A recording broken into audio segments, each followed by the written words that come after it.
Why did it take the United Nations 75 years to commemorate the Nakba? Welcome to Connections, the Arab Studies Institute interview program. I'm Mouin Rabbani, and for this episode, we're delighted to be speaking with Ambassador Feda Abdelhady. Feda Abdelhady is a Deputy Permanent Observer of the State of Palestine to the United Nations. Ambassador Abdelhady, it's a real pleasure to welcome you to Connections. Thank you so much, Maureen, for the invitation. It is a pleasure to be with you and your audience. Thank you. Let's start off indeed with this commemoration that was recently held. As you know, this week, the United Nations General Assembly convened its first ever commemoration of the Palestinian Nakba. What, in your view, is the significance of this event? It's a very significant event, and I think that one of the indications of that is as to how virulently Israel opposed the event and pressured other countries not to attend the event. It was a moment not only for us to tell the Palestinian story, tell the Palestinian truth, but to correct the distorted narrative that across the years has prevented the international community, the global family, from actually addressing the core issues of the Palestine problem. And so it was about acknowledgement of the Nakba, recognition of the Nakba, and trying to mainstream an understanding or create that understanding of the Nakba, resetting the discourse of what the question of Palestine is all about.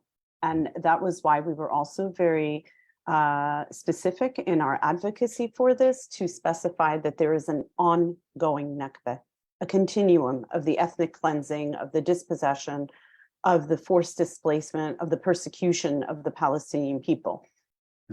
And conveying that message that what we're seeing today in the occupied Palestinian territory, including in East Jerusalem, in Sheikh Jarrah, in Silwan, in Khan al-Ahmar, in Masafir Yatta, and all over Palestine, is the same process of displacement and replacement from the Nakba through to 1967 until today. And the 75th year since the Nakba was a moment to do so.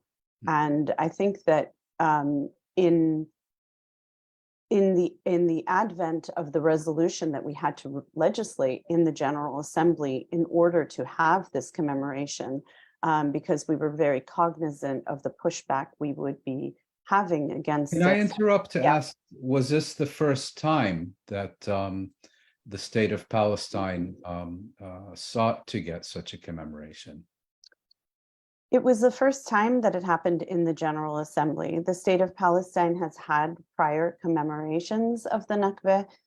We, as a mission, as a delegation of Palestine at the UN, have done commemorations of the Nakba, but not an official commemoration in the General Assembly. And this time we did it under the auspices of the UN Committee on the Exercise of the Inalienable Rights. And we did so, again, by legislating it in a General Assembly resolution entitled the Division for Palestinian Rights, that requested the division to not only convene the commemoration on the 15th of May in the General Assembly Hall, but to dedicate its activities throughout 2023 to commemoration of the Nakba, including to disseminate relevant archives, testimonies of Nakba survivors, and otherwise. I was going to ask if you could discuss in a bit more detail what this commemoration entailed, but you've indicated this is something that will be ongoing throughout this calendar year. What do you think will be the most important events in this respect? Well, we've already now had two events, the biggest being just a few days ago in the General Assembly Hall, preceded by the morning meeting of the committee, which was addressed by President Abbas. We also had an event in March on the margins of the UN Commission on the Status of Women, in which we featured a Palestinian author, Nadine Sayegh, who wrote a book called Oranges from Jaffa, about subtitled The End of the Golden Age of Palestine, also to introduce the international community through the diplomats here at the UN to different aspects of the Nakba, remembrance through stories, remembrance through testimonies, to create a broader and a deeper understanding, and if you will, to sensitize diplomats who have been desensitized on the question of Palestine. And we've had a remarkable response from many diplomats who just very briefly have said, I thought I knew everything about Palestine from what I read in reports and in UN resolutions, but now I understand what this means. And as you've indicated, the international community responded very positively to this initiative, but there were certain states, Israel you've mentioned, I believe also the United States, that sought to block this commemoration of the Nakba by the international community. Yes, Israel opposed the resolution, and as did the United States, and Israel lobbied many countries to oppose the resolution. And as a matter of fact, several European countries voted against the Nakba commemoration. But I would say that despite their votes against the resolution, first, what is important is that the overwhelming majority in the General Assembly supported the resolution. Second, that the overwhelming majority of states from all geographic regions attended the commemoration on the 15th. Including some of those who voted against the resolution? No, but including some of those that abstained on the resolution, and which Israel worked very hard to prevent from participating. And as a matter of fact, I think that their pushback against the event, and particularly by the Israeli representative here at the UN, actually gave more prominence or publicity to the event and backfired in a sense, because many of the diplomats here actually wanted to come and see what was this all about. And so we were very glad to have a full General Assembly and a lot of solidarity for Palestine on that day. Turning more broadly to the involvement of the United Nations in the question of Palestine, as you know, among Palestinians, the United Nations is best known as a global organization that legitimized the establishment of the Israeli state on their land and has since failed to implement any of its resolutions concerning Palestinian rights. So my question is the United Nations nevertheless an institution that the Palestinian people should invest in? And if so, what value does it have for their efforts to achieve self-determination and their other rights? So I think that, I would first say, yes, it is extremely important. It is worth the investment, and it does have immense value in the struggle for Palestinian rights. And I would also reinforce that by saying that if it wasn't important, then we should ask why Israel is fighting everything we do at the UN every step of the way, every single day. There is a lot at stake here in the fight for our rights, but also in the fight for legitimacy within the international community. And Palestine will not cede that space to Israel. Israel is attempting to, or wants to, and has striven to completely detach the Palestine issue from international law and from the normative human rights framework, to impose its illegitimate agenda on the ground, on the international community, and during times when there were negotiations, to divorce those negotiations from the rule of law and rights. And what we are doing at the UN is ensuring every single day that any attempts to address any component of the Palestine question, to any attempts to resolve the question, should be based on international law, with a reaffirmation of the right of the Palestinian people to self-determination, a reaffirmation of the right of Palestine refugees to return on the basis of Resolution 194 of the calls to end the occupation, to respect international humanitarian law. And so we work for this every single day at the UN.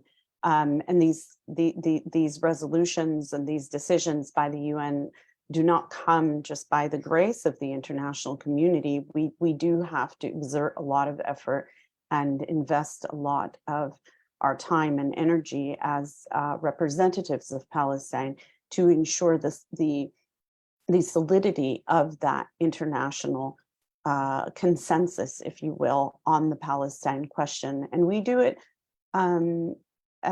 against great pressure exerted by Israel on many countries to abandon those principles and to change so those you would positions. view the UN as an institution that remains a key repository of international legitimacy? I think so. I would say that, Mouin, and I would give one example. For example, in 2017, when the Trump administration undertook its decision in regards to Jerusalem and recognizing the Israeli annexation, the world's position in rejection of that decision, while capitals issued statements, but the world position was consolidated in what happened in the Security Council and in the General Assembly.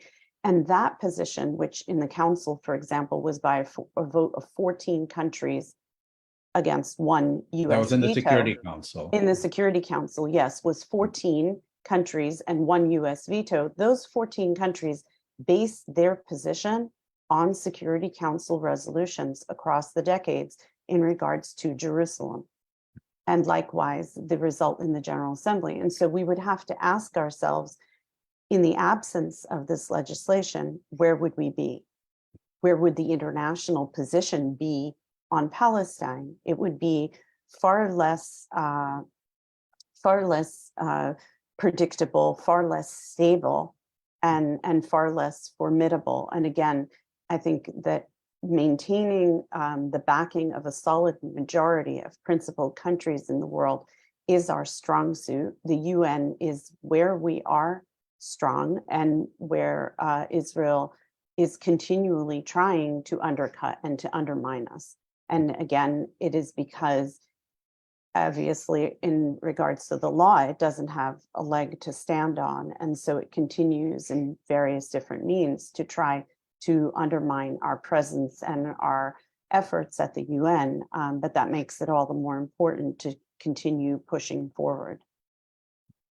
And speaking of these types of resolutions that you've just referenced, every year the General Assembly passes a resolution on what it terms, quote, peaceful settlement of the question of Palestine, unquote. What are the main elements of this resolution? So the peaceful settlement of the question of Palestine is one of the core resolutions that consolidates and reaffirms the international community's positions towards the Palestine question. And it emanates from the understanding that the UN has a permanent responsibility for the question of Palestine until it is resolved in all its aspects. And this, of course, stems from the partition, the decision by the General Assembly. When it was in its infancy, the UN was only 2 years old when it undertook to partition Palestine. And here we are now. In November 1947. In November of 1947 with Resolution 181. And here we are, over 75 years later, and actually the UN entering its 78th session in September, and the Palestine question remains unresolved because the Assembly took this decision and then seemingly threw up its hands and said, okay, it's your problem now, Palestine.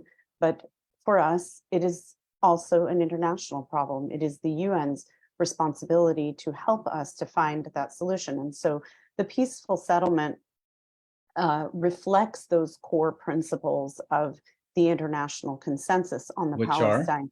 are?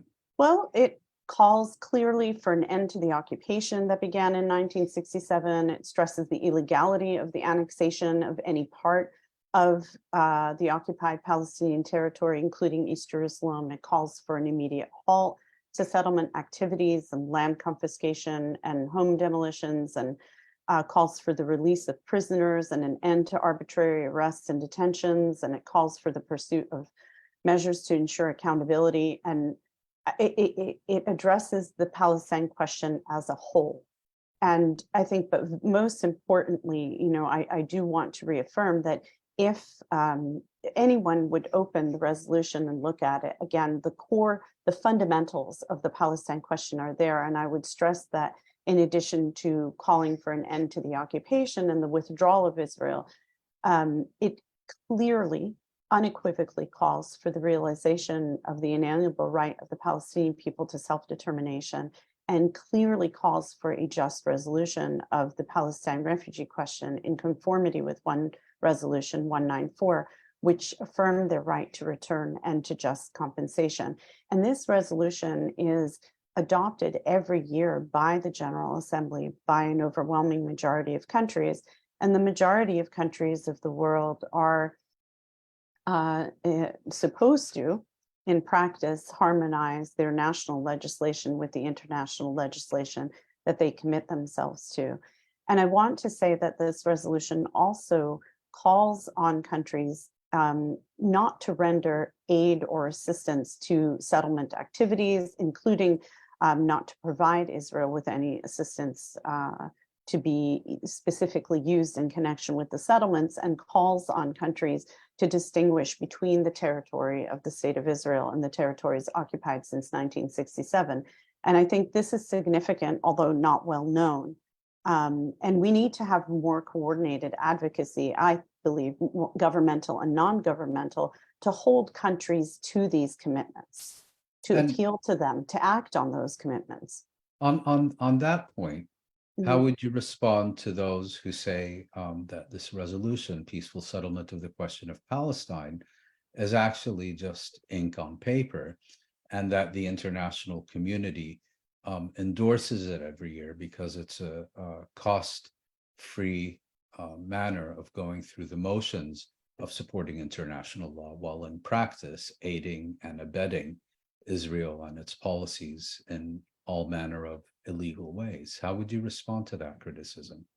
Well, I think that there's a gap. I think the criticism is legitimate when we see that these resolutions are adopted annually, and there's a gap between what is legislated in this international organization at the UN and what is practiced by states, how their foreign policy is implemented. And I think that what we can do here as diplomats and delegates on behalf of Palestine at the UN is to advocate for and promote and negotiate the adoption of this resolution with the strongest principles maintained there. But we need different outreach, and that's where the gap is, to governments and parliaments. And I think that arming parliamentarians in particular, who are under extreme pressure of Israeli lobbyists, with an understanding of these commitments that their governments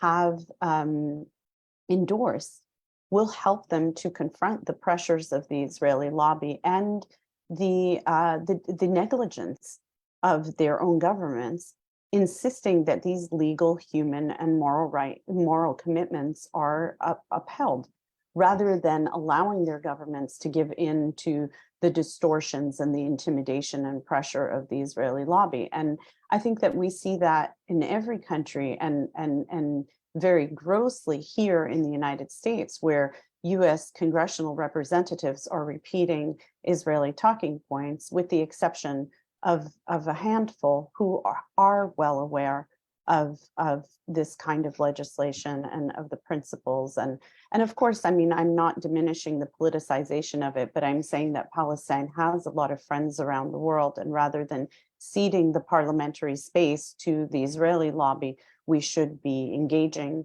parliamentarians and of course civil society in other countries, and compelling them to call upon their governments to uphold these commitments, not just in word, ink on paper, but in deed.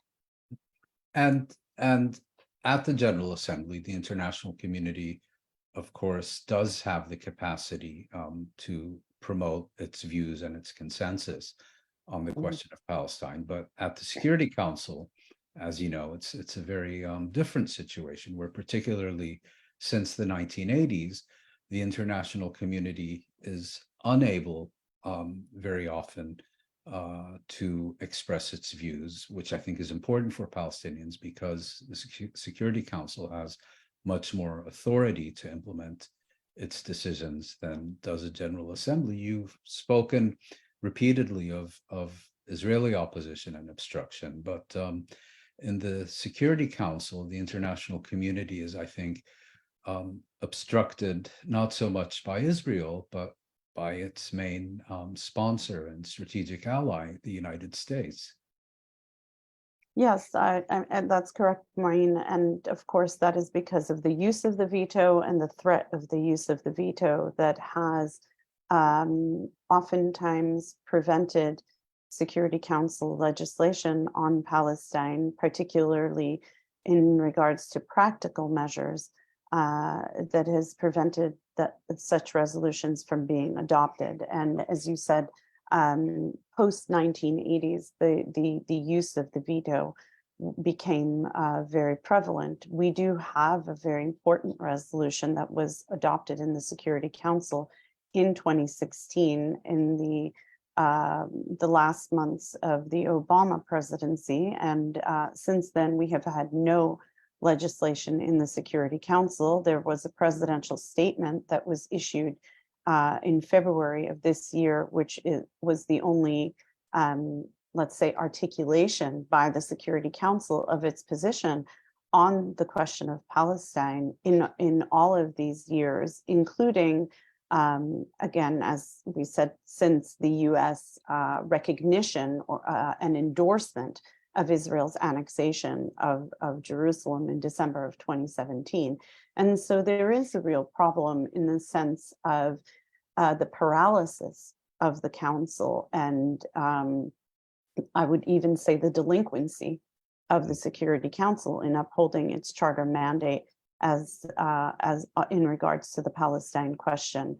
But at the same time, we are in a moment where, because of other prominent international issues, and particularly the Ukraine-Russia conflict, there is more and more exposure of the use of veto as an obstruction to the attainment of peace and security, to the attainment of just and peaceful resolutions of conflicts. And there is both a stronger call for reform of the Security Council at the UN, but equally a call to allow the General Assembly to play its rightful role under the Charter, and the General Assembly does have that role. And the attempts by the United States, for example, to diminish the General Assembly and to say that it doesn't matter and its resolutions on Palestine don't matter.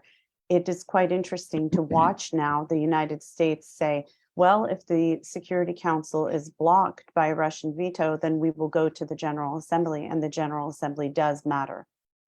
Interesting. We hear those messages very loudly, and we are going to take them up on it. The General Assembly does matter, indeed. But turning back to the Security Council again, and if we could rewind to 2016, which you mentioned, I believe it was Security Council resolution, was it 3224? 2334. 2334, excuse me. And it called upon UN member states to, in their dealings, to differentiate between Israel and the occupied territories. Given the discussion we've just had about the obstructionist role of the United States when it comes to the international community seeking to promote its views on the question of Palestine, can you give us an indication of how at the time it worked in practice? Because it's my understanding the US didn't just sign on to this draft resolution and ensure its adoption, but worked very hard to dilute it, perhaps at some stages to prevent it altogether. So 2334 was a long time in the making because there was a perception or an understanding that the Obama administration would be more willing to engage on the basis of international law to address parts or the Palestine question in whole. And as I mentioned, the resolution 2334 was adopted at the end of the Obama administration. And so we had to wait a very long time for that. And I want to recall also that there was a resolution vetoed by the Obama administration in 2011, in February of 2011, that comprised many of the same components that are reflected in 2334, particularly regarding the illegality of settlements, the illegality of any annexation of Jerusalem and changes to the borders including in regards to Jerusalem. Then come to 2016 and the environment at the time. The US did not directly engage us in negotiating Resolution 2334. This was done through the Egyptian delegation, which was the Arab representative on the council. And I'd like to say that when it comes to General Assembly resolutions, Palestine can directly negotiate with other states. But when it comes to Security Council resolutions, we negotiate through the Arab representative on the council. Because you're not a member. Because we are not a member, and because the way that the council works is that council members are elected to serve on behalf of the international community, and they serve on behalf also of their regions. And the Arab representative on the council serves on behalf of the countries members of the League of Arab States, of course, of which Palestine is a member. But in that regard, so we were carrying on our negotiations through Egypt. And I would say that, yes, there were attempts to water down Resolution 2334, or as you said, dilute it and add certain elements, particularly in regards to violence. But the core of school textbooks, perhaps? Incitement and provocation and the standard language regarding terrorism, rather than keeping it focused on the issues of colonization by the settlements, annexation measures, and other measures of displacement of Palestinians from their homeland, which continues to be addressed in the resolution. All of these issues are addressed in the resolution, including an explicit call by the Council for an end to the occupation, and including the reaffirmation of all relevant Security Council and General Assembly resolutions. But at the same time, they added those elements, and we had to make a judgment call at that time whether it was whether we didn't want to have any of this and didn't need a resolution, or if we needed one. And we decided that we did need one.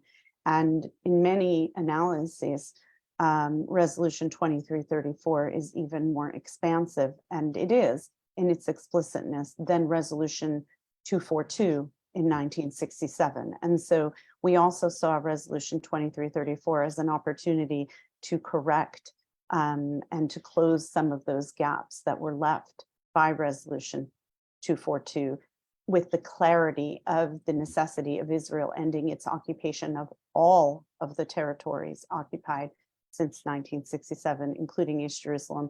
And as you pointed out, with the call on states to distinguish, to differentiate between Israel and the territories occupied. And I think that's a very significant provision of the resolution, that we as representatives of Palestine need to be more active in calling on states to respect, and that governments and civil society need to be more active on insisting that none of their agreements and none of their dealings with Israel legitimate anything that they have done in the occupied Palestinian territory. As you know, Israel and its primarily Western supporters will point to issues like Security Council Resolution 2334, UN General Assembly resolutions on the peaceful resolution of the question of Palestine and the recent commemoration of the Nakba, they seize on these things to denounce the United Nations as an anti-Israeli, if not anti-Semitic organization. How do you respond to these accusations? Because I know Palestinians, of course, have a very different view of the United Nations. So those are constant allegations that this is something that we are hearing every single day in every encounter, whether at the Security Council, where the Israeli representative is very known for making these very derogatory statements about the UN and expressing contempt towards the UN member states and the Secretary General and others for that anti-Israeli bias and anti-Semitism. And what we would say to that is that the UN resolutions and UN engagement through the General Assembly, through the Council, through the Human Rights Council, through the ICJ, and International Court of Justice. Yes, through the International Court of Justice, and through UN agencies on the ground, such as UNRWA and others. All of this is on the basis of international law, on the basis of human rights. So we can say that the UN is pro-international law, pro-human rights, pro-peace, pro-justice. And so if that is the antithesis of being pro-Israel, then the question is, then what does Israel stand for? Because that is what the UN stands for, and that is what all of the UN legislation and UN engagement on Palestine stands for. And so claiming that that's anti-Semitic or claiming that that is anti-Israeli begs the question of, what would be pro-Israeli? Denouncing violations of international law by any country is legitimate. But according to Israel, it's not legitimate to criticize or to condemn or to denounce its violations and war crimes, let alone to ask for their cessation. And what we are saying is that in any case, international law has to be implemented in all circumstances without exception. And that to say that we cannot do so because doing so in regards to Israel is translated as being anti-Semitic is not something that we accept. And at the same time, when we are told that, well, all of these resolutions are pro-Palestinian, of course they are, because we are representing a people who are being deprived of their rights and of their patrimony and have been for more than 75 years. And so we are advocating for the realization of their rights. We are advocating for justice for the Palestinian people. And again, nothing that we are able to do here at the UN can be detached from international law. It just so happens that we are on the right side of the law. Israel is not. And so it cannot tolerate what is happening here in the UN sphere.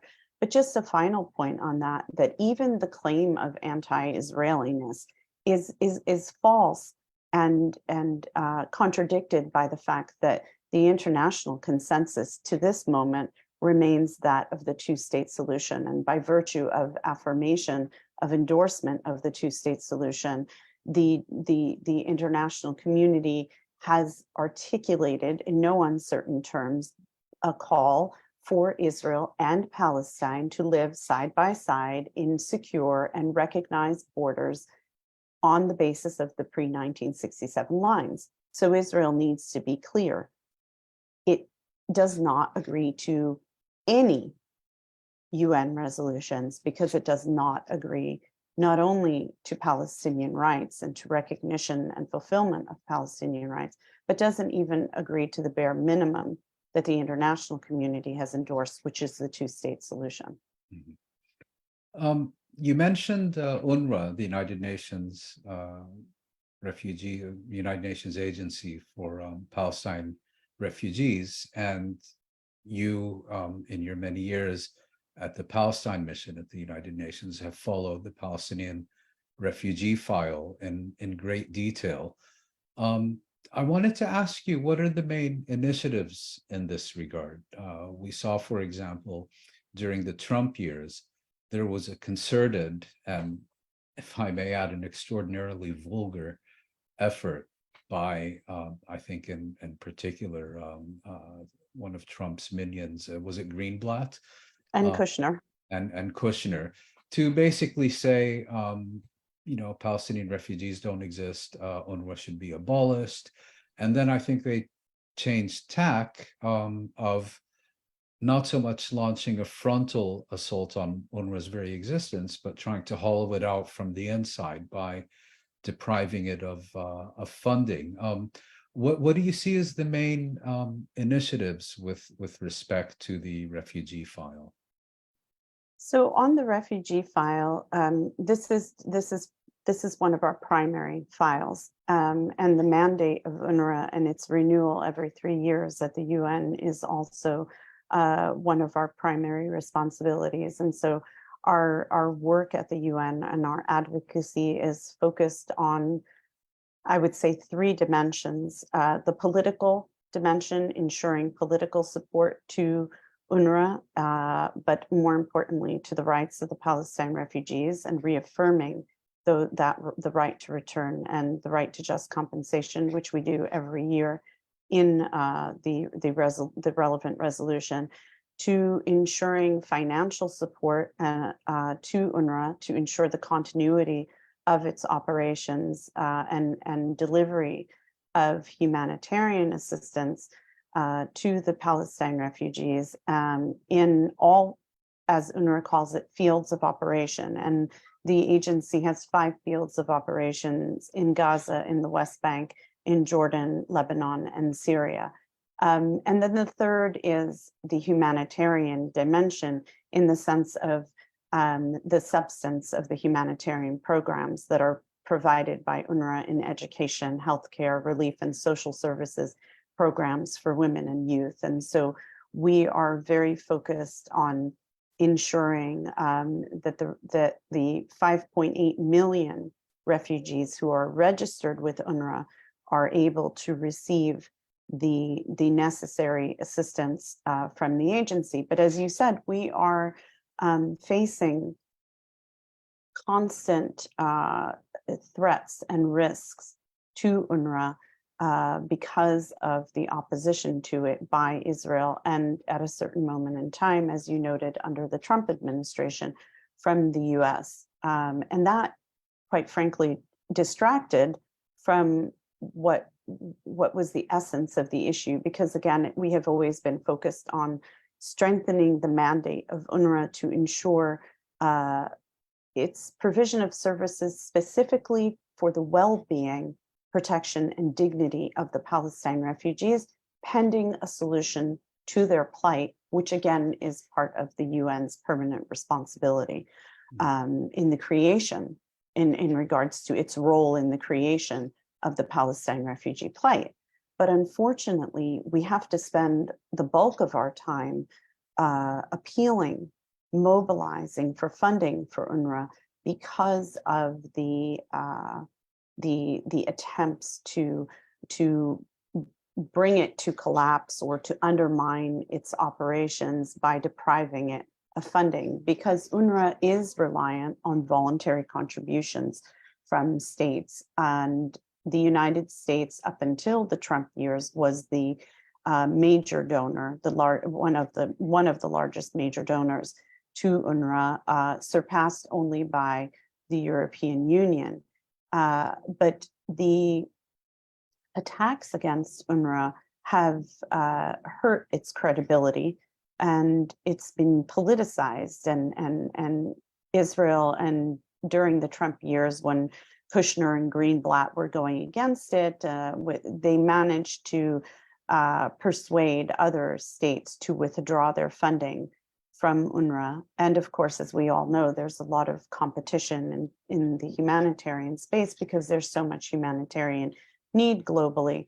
And this has harmed the agency. It's been in constant deficit year after year, and that causes a lot of concern and anxiety among the refugee population, who worry about about the viability of UNRWA and what they would do were there to be no UNRWA. But I want to just go back for a second to the political dimension of the UNRWA mandate and to underscore that it is really significant that the resolution that renews the mandate of UNRWA and that equally recalls Resolution 194 and the rights of the refugees and the responsibility of the UN through UNRWA to ensure the well-being and protection and development of the refugees pending a just solution, that resolution receives near unanimous support and is actually co-sponsored by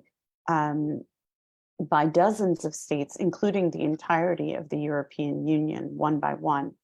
And prior to the Trump years, there was only one vote against that resolution, and that was Israel. And it was joined by the US only during the Trump years. And now with the Biden administration, the US abstains on that resolution and has resumed its humanitarian funding. So would you say that the efforts of Greenblatt and the Sorcerer's Apprentice, Jared Kushner, have failed, or have they had a lasting impact? They have, on the whole, failed, but there remains a legacy of what they've done. And I would say that in the US sphere, UNRWA is still at risk. UNRWA is going to continue to be at risk now, let's say beholden to the political winds in the United States. And so where another Republican administration comes in, we are going to see UNRWA be battered again, because let's say, for example, now we have one presidential candidate from the Republican Party that was here at the UN, Ambassador Nikki Haley, who, has turned against UNRWA and has used it as one of. Finally figured out what it is. Well, and she's campaigns on a position of being against UNRWA and against the anti-Israeli bias at the UN, and so UNRWA there are lots of threats. Remains at risk.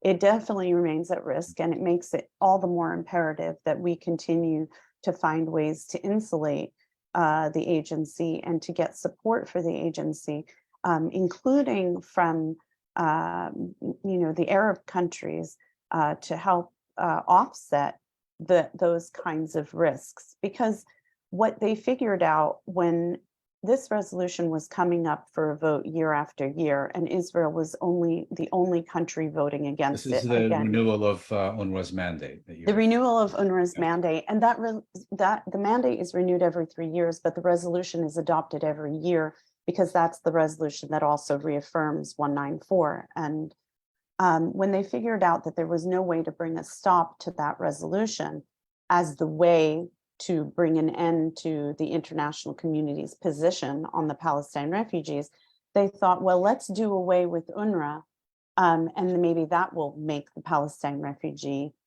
question go away. We all know that it won't. If I understand you correctly, the campaign against UNRWA is not necessarily directed at UNRWA itself, but against UNRWA as kind of a surrogate, rightly or wrongly, as a surrogate for the recognized rights of the Palestinian refugees. Exactly. And in Israel's position or view and approach is that we need to do away with UNRWA in order to get the Palestine refugee issue off the international table. Or as, during the Trump years, they used to say that's off the table and that's off the table. And that is their false assumption that doing away with UNRWA as the agency tasked by the United Nations, so by the global community as a whole, for caring for the Palestine refugees until justice is attained, that their view is that, well, if we get rid of the agency, then there's no more Palestine refugee question. Right. And it is a false equation, but I have to reinforce the fact that there is immense worry of what would happen to the Palestine refugees were UNRWA to become inoperable. Yeah. We are in a situation where UNRWA has the political backing of the countries of the world, but just not enough money. And that is the gap that we are always struggling to close. And their attacks on UNRWA, including on the credibility of UNRWA. You know, Israel is constantly trying to defame and delegitimize UNRWA by saying, oh, they teach anti-Semitism in their textbooks, and they're anti-Israeli textbooks, and they are, they're supporting terrorism in their schools in Gaza or wherever. That kind of delegitimization of UNRWA harms the agency, because it actually then has to spend a lot of its time and energy and resources pushing back against all those false allegations. And instead of doing what it was established to do. Right. Instead of doing what it's established to do, it has an entire unit staff that has to go through it to European countries to push back against these allegations. And it seems no sooner does one investigation end than the next one is commissioned. Correct. And there are organizations, there are pro-Israeli NGOs that this is what they do. This is what they are doing 24 hours a day. For the final topic I'm very interested to discuss with you is that of the International Court of Justice, which, although based in The Hague in the Netherlands, is also a United Nations agency or institution. And as you know, in 2004, the Palestinians succeeded in getting an advisory opinion from the International Court of Justice on the basis of a request from the General Assembly establishing that the West Bank wall, insofar as it crossed the Green Line, is illegal, and also resolved a whole number of other issues. Can you give us an indication of the significance of that? And secondly, why the Palestinians are, through the General Assembly, are now once again going back to the International Court of Justice? Thank you. It is really a very significant question and a significant issue. And as you noted, in 2004, Palestine went to the International Court of Justice, of course, through the General Assembly with that request for an advisory opinion. And many analysts and others have remarked on that advisory opinion as being a landmark opinion, because in that opinion, the court affirmed not only the illegality of the wall that was being built by Israel, where it departed from the Green Line, but it also affirmed the illegality of Israeli settlements through which Israel is colonizing Palestine, and made the connection between the wall and the settlements that the wall appeared to be incorporating, i.e. annexing these settlements to what would be deemed the Israeli side of the wall. The court also, in that opinion, affirmed the right of the Palestinian people to self-determination as a right erga omnes, and one that all peoples are entitled to, and that the Palestinian people could not be excluded from. And so it made many important affirmations. Now, of course, that advisory opinion was focused on one dimension of the Palestine question, which was the wall. And the reason we went to the General Assembly at that time was precisely because of a US veto, because we went to the Security Council to address Israel's construction of the wall, to have the council pronounce it as illegal and to call for its halt, and we were met with a US veto. In effect, the US endorsement of the illegal nature of that wall. Indeed, because every veto is understood by Israel that there will be no consequences for its actions, that it's shielded by the United States, and that is that is where that is what has given rise to this kind of impunity year after year and decade after decade. This year, we turn to the General Assembly in the face of a worsening situation on the ground, the exacerbation of every violation, a blatant colonization push, annexation push, and what we have all come to determine is a situation of apartheid in Palestine. And we all know of the many reports by Palestinian human rights organizations, by international organizations like Amnesty International and Human Rights Watch, as well as by Israeli human rights organizations in this regard. But the General Assembly and the Security Council are not there yet in terms of what does this constitute, all of this? What is this, and what are the legal consequences for this? And so we have, through the General Assembly, put a question to the International Court of Justice, asking what are the legal consequences of Israel's prolonged violation of the right of the Palestinian people as a whole to self-determination?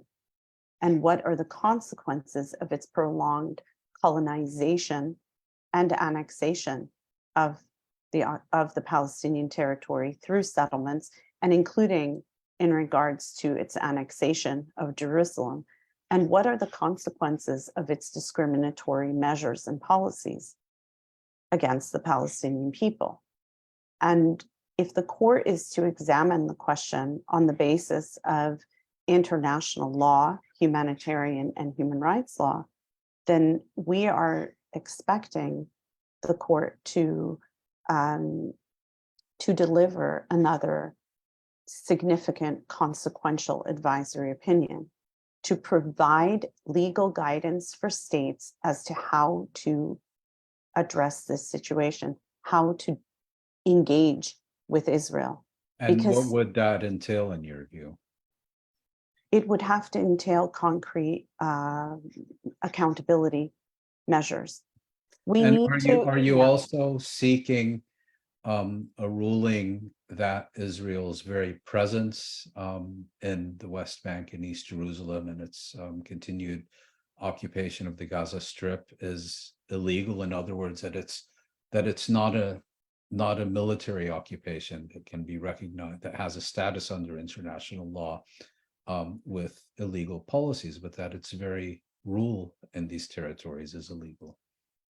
Yes, we would wish for the court to arrive at that conclusion, to make that determination that Israel's presence is illegitimate, that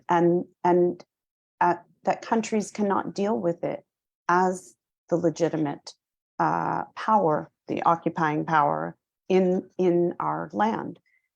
Until now, states continue to defer to Israel's presence in the occupied Palestinian territory, and as that if it's a temporary military occupation. Exactly, and that its behavior is that of what an occupying power has to do to ensure so-called law and order. What we are saying is that everything that Israel is doing in the occupied Palestinian territory is intended to prolong its illegal presence in our land, to entrench its occupation of our land through the colonial settlements and through all measures of annexation, whether it is the demolition of homes, the confiscation of properties, or the expulsion of Palestinian families from their homes or from areas. That all of this is, none of it is temporary, and all of it is intended for permanence, and to acquire territory by force, which is in prohibited. Violation of numerous United Nations Security Council resolutions and indeed the UN Charter. Exactly, it is a violation of the prohibition in the UN Charter that strictly prohibits acquisition of territory by force, and it is a violation of another charter principle, which is the right of people's self-determination.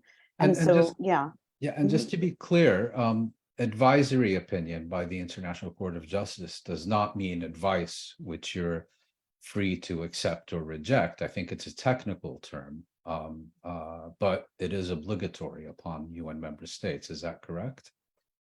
It is correct, because many refer to the non-binding nature of advisory opinions, and so that it is guidance to the international community. But what it is an articulation, an interpretation of the law by the principal judicial organ of the international system. And it is incumbent upon states then to respect the law, to implement the law. And so what the court does with its determinations, these are actually rulings by the court, that it takes a case, it assesses it, and it comes up with a determination that this is the foremost interpretation of international law as it applies to Palestine. And the hope is that states will not just endorse the advisory opinion in a resolution, but act upon it. Ambassador Feda Abdelhady, on that note, we'll be watching the development of the case at the International Court of Justice in The Hague very closely. And I'd like to thank you once again for sharing your expertise and insights with Connections. It's been a fascinating conversation. Thank you very much. Thank you, Mouin. Thank you very much for having me. It was my pleasure. Thank you. Thank you.